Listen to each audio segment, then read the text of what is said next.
নমস্কার, কেমন আছেন সবাই? আশা করছি সবাই খুব ভালো আছেন। ঘরকন্নার রান্না বান্নায় আপনাদের সকলকে স্বাগত জানাই। চলুন আজ গল্প করতে করতে চট করে একটা স্ন্যাক্স বানিয়ে নেওয়া যাক। প্রথমে আলুগুলোর খোসা ছাড়িয়ে আলুগুলোকে এরকম গোল গোল করে কেটে নেব।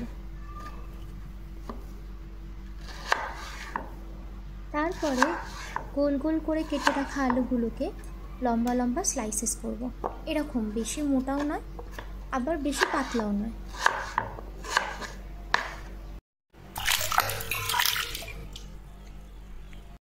আলুগুলোকে ধুয়ে নিয়ে চলে এসেছি। এবার পরবর্তী স্টেপগুলো দেখে নেওয়া যাক। এইবারে একটা টিস্যু পেপারের সাহায্যে ধুয়ে রাখা আলুগুলোকে এইভাবে চেপে চেপে জলটা শুকিয়ে নেব।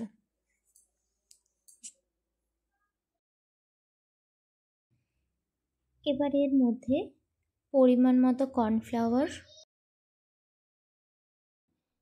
সামান্য পরিমাণ লঙ্কার গুঁড়ো,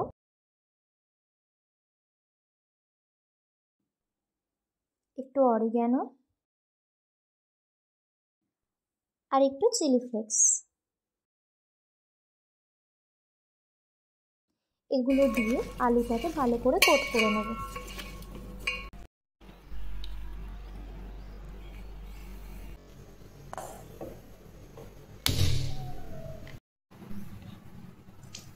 এবারে কড়াইয়ে তেল দিয়ে দেবো, আর আমি আলুগুলো ফ্রাই করার জন্য ইউজ করছি রিফাইন্ড অয়েল।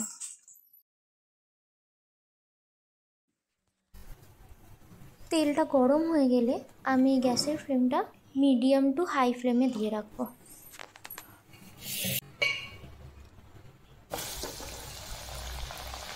এবারে অল্প অল্প করে আলুগুলো ফ্রাই করে নেব।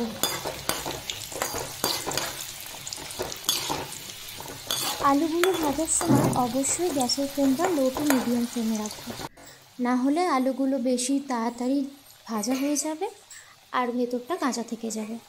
আর লো টু মিডিয়াম ফ্লেমে রাখলে আলুগুলো ভালো করে ভাজা হবে আর ক্রিস্পিও হবে সাথে।